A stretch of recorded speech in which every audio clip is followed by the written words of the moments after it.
Hi there. You're watching Sipping Off the Cuff on Tequila Aficionado Media on all of our platforms. I'm Mike Morales here in San Antonio. That young man out there is. Eric Zandona in Vancouver, Washington.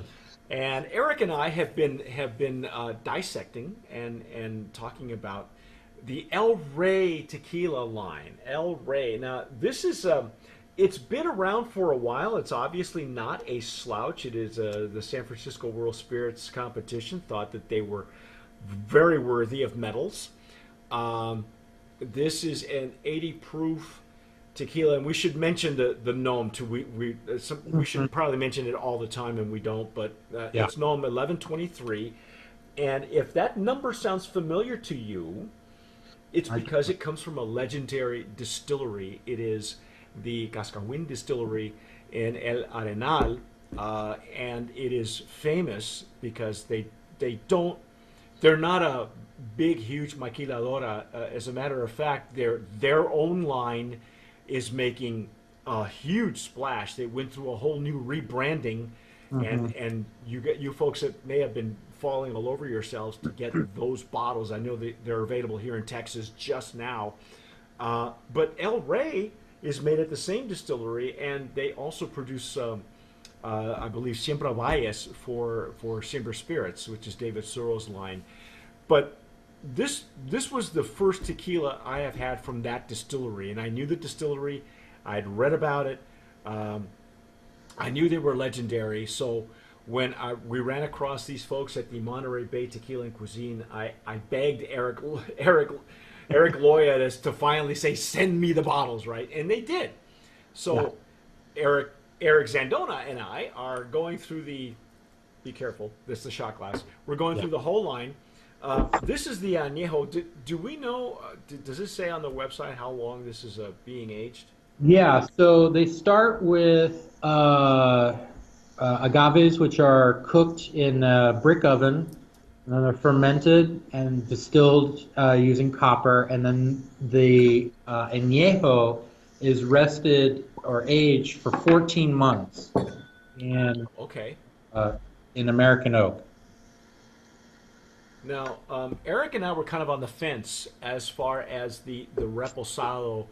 Um, we were a bit, and I don't know, we were just bummed, okay, because the progression, or the natural progression of what we thought we were going to get was not there because the Yeah. blanco was so vibrant and so delicious, and then it kind of it fell short on the repo. A little bit.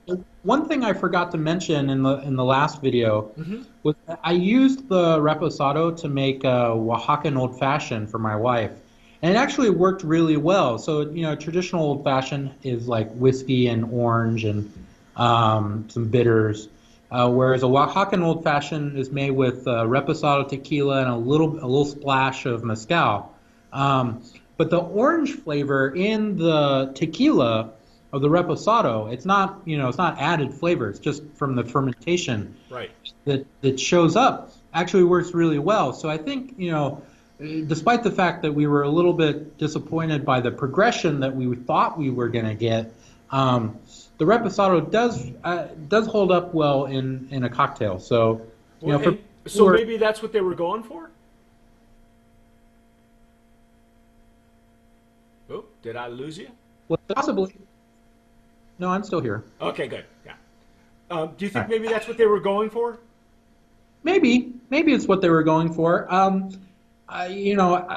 would think that most reposados and añejos are going to be geared more towards sipping rather than cocktails, Right. and whereas most blancos are geared towards cocktails versus sipping. But this, it seems a little flip-flopped. So I don't know. But let's see what the añejo holds. Okay. Now the añejo's got a stronger nose. Obviously, the little more of the barrel notes. hmm I think more of the pepper is coming through Okay. along with the barrel. Now there's little if no alcohol. Now that's the one thing that we found a lot in the reposado was a lot of alcohol Yeah. right in the center. Yeah. This has more like caramel and vanilla, which is to be expected with an Right. Anejo.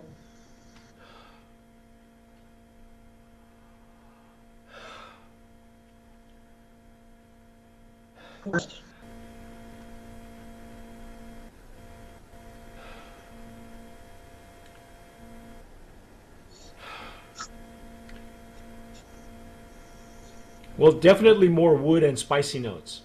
Yes. Yeah. Okay. Well, let's dive in. Let's see what we Sure. got.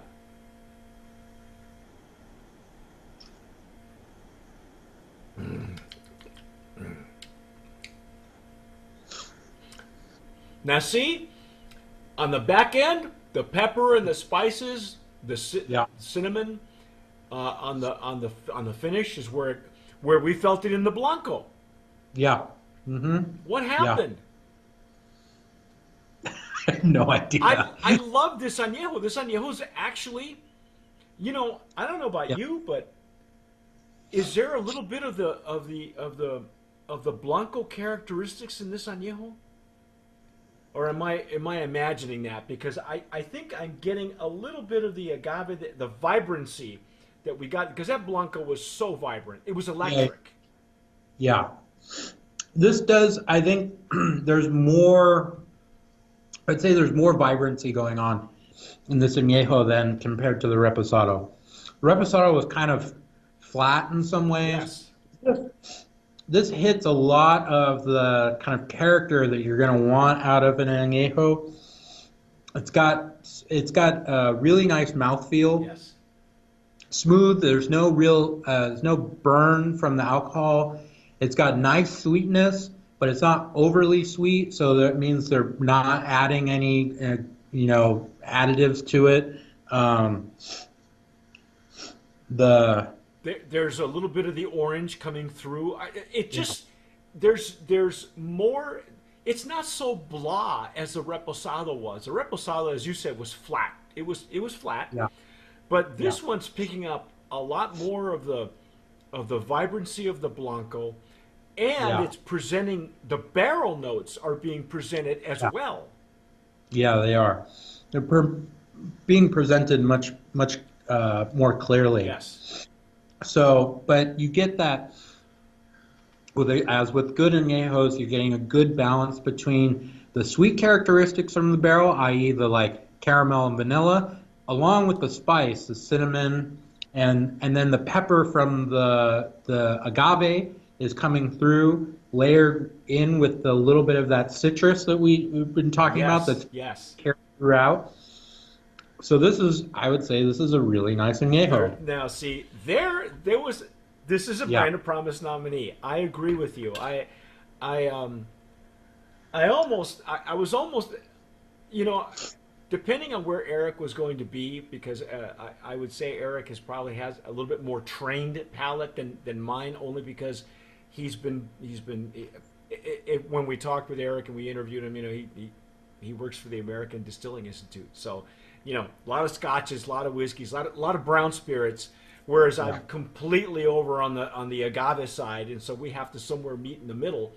yeah. And I am really digging now. Okay, so we had said that you had made the old fashioned with the reposado, and it stood up Yeah. nicely. What do you think Yeah. would have happened if you'd have made it with the añejo? I think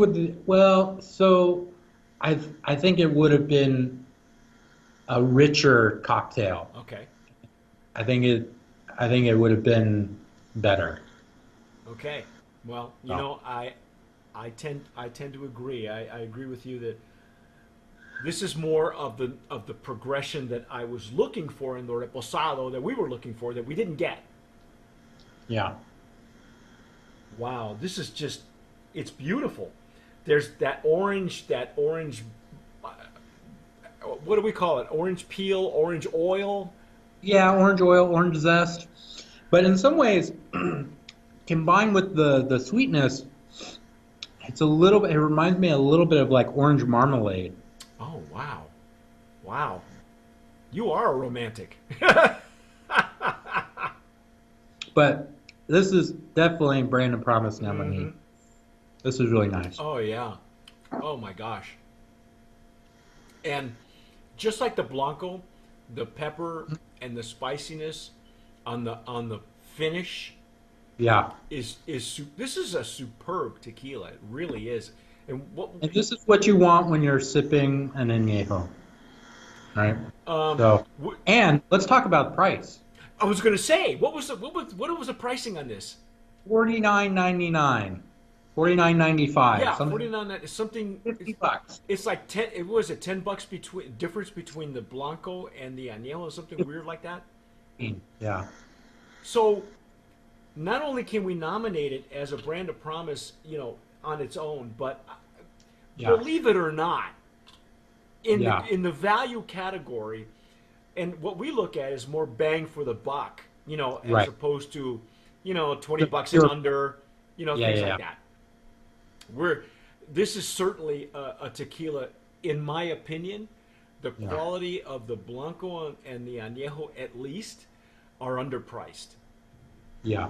Because we have seen tequilas of matching quality, and Yeah. mezcals for that matter, that are priced a little bit higher. Yeah. I would say too, as it sits in the glass a little bit longer, more of the green sort of herbaceousness from the Blanco starts to show Yep, through. I agree. So yeah, this is a really good product. Wow, amazing. Brand of Promise nominee in the Añejo category, and also in value. Ladies and gentlemen, that is our take on the El Rey Añejo tequila. And we said, what, 18 months in oak barrels? 14. 14, 14 is okay. what the website said, yeah. Now, stick with us, because here's something interesting that this distillery and this line is doing. They Yeah. have infusions. And Mm-hmm. Eric and I have never done an infusion together before. Well, not in tequila. We did Yeah. a couple in Bacanora, which That's right. we That's right. loved. We loved. But can El Rey match what you know in their infusions? What the Bacanoras and some of the other? We'll find out. Okay, Yeah. so. Um, I'm excited. yeah, me too, actually. That is our take on the silver medal winner right now in 2017, the El Rey Añejo. But stick with us, because we're going to be doing the rest of the line. There's three more, and they are flavored infused, naturally infused. So I'm kind of looking forward to that.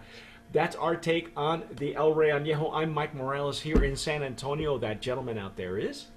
Eric Zandona in Vancouver, You Washington. have been watching and listening to Sipping Off the Cuff on Tequila Aficionado Media. If you're watching us on YouTube, hit that red button, but only if you're ready to subscribe and you're ready to commit. Okay. But if you're listening to us on all of our other platforms, wherever you download your podcasts, go there. Go to Spotify. But whatever you do, tomar sabiamente. Sip wisely.